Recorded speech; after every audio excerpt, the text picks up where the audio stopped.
अस्सलामुअलैकुम दोस्तों, कैसे हैं आप सब। मैं आप सबको यूट्यूब चैनल इंग्लिश ट्यूटोरियल पे वेलकम कहती हूँ। आज जो हम टॉपिक डिस्कस करने जा रहे हैं वो है सेमियोलॉजी।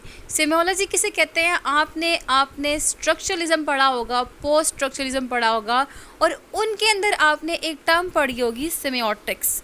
ठीक है, तो जो सेमियोटिक्स है ना वो ही एक्चुअली में सेमियोलॉजी है। ठीक हो गया।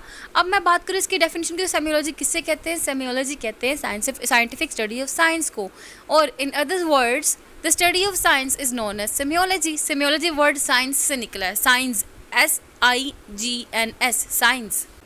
तो अगर हम सिस्टमैटिक डेफिनेशन की बात करें तो हम कह सकते हैं the study of science and sign using behaviour is known as सेमियोलॉजी।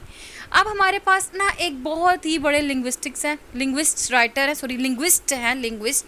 ठीक है, ये स्विस से बिलोंग करते हैं। इनका नाम है फर्डिनेंड डी सोशोर। ठीक है, इन्होंने कहा जो सेमियोलॉजी है और जो सेमियोटिक्स है वो क्या है? The life of science with in society.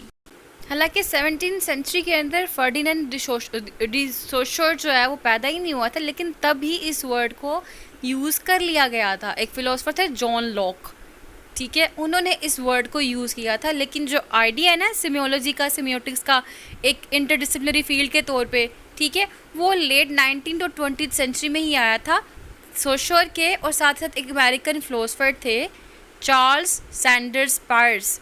इन दोनों के म्यूचुअल वर्क के साथ इसका कॉन्सेप्ट आया था सेमियोलॉजी का, कि सेमियोलॉजी जो है वो स्टडी ऑफ साइंस है। जो पायरस साहब थे, इनका जो काम था वो प्रैग्मैटिज्म और लॉजिक दोनों के बेस पे माना गया। अब मैंने यहाँ पे प्रैग्मैटिज्म का नाम ले लिया तो मुझे पे बताना लाजिम हो गया कि प्रैग्मैटिज्म होता क्या है। बेसिकली ऐसा स्कूल ऑफ फिलोसफी है जो कि ना first quarter of the 20th century के अंदर ना यूएस के अंदर डोमिनेंट हुआ था, और ये बेस्ड करता था ऐसे प्रिंसिपल जो कि यूज़फुल हो, ठीक है, और वर्कबिलिटी उसके अंदर आए, और प्रैक्टिकलिटी हो आइडियाज़ की, पॉलिसीज़ की, प्रपोजल्स की। ठीक है, ये इनका क्राइटेरिया ऑफ मेरिट था इस स्कूल का। और इनका जो मतलब कि प्रायोरिटी थी ना वो किसके ऊपर थी? एक्शंस के ऊपर, एक्सपीरियंस के ऊपर ये ज़्यादा बिलीव रखते थे, ज़्यादा मानते थे। तो जो पायरस थे, इनके वर्क को इसी मेरिट पे जज किया गया था कि इनके जो वर्क्स हैं वो प्रैग्मैटिज्म के अंदर और लॉजिक्स के अंदर फॉल करते हैं। इन्होंने साइन को कैसे डिफ़ाइन किया? इन्होंने साइन को डिफ़ाइन किया इस तरह से कि something which stands to somebody for something. ठीक है, कि कोई भी चीज़ जो किसी के लिए भी किसी तरह से स्टैंड करे, this is known as sign for him, near to him. और जो इनका मेजर कंट्रीब्यूशन है साइंस के अंदर, इन्होंने इसको 3 टाइप्स के अंदर कैटेगराइज किया था, वो है एन आइकन, एन इंडेक्स और अ सिंबल। अगर आइकन की बात करें तो ये रिजेंबल करता है इसके रेफरेंस से, जैसा कि road sign for falling rocks. Index की बात करें तो एसोसिएट करता है इसके रेफरेंस से, जैसा कि स्मोक जो है is a sign of fire. और अगर हम सिंबल की बात करें, ये रिलेटेड है इसके रेफरेंस से ओनली बाय कन्वेंशन। तो इन 3 कैटेगरीज के साथ साथ इसने ये भी कहा कि जो साइन है ना can never have a definite meaning, इसको डेफिनेट मीनिंग नहीं होता। तो ये तो थोड़ा बहुत कंट्रीब्यूशन हो गया पायरस का। अब बात करते हैं सोशोर की। उसने कहा, उसने लैंग्वेज को साइंस सिस्टम के तौर पे रिलेट किया। He treated language as a signs system.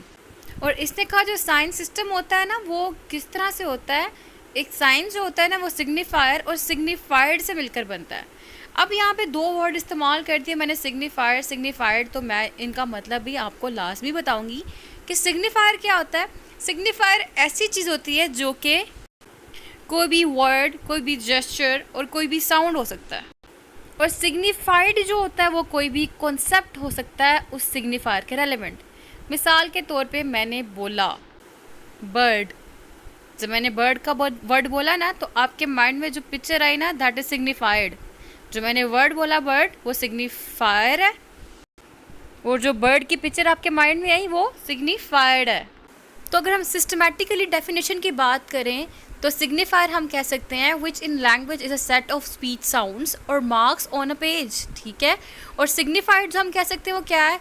Which is the concept और idea behind the sign is known as signified. और इसी के साथ साथ इसने सेमियोलॉजी के अंदर ना लैंग और पेरोल की भी बात की है।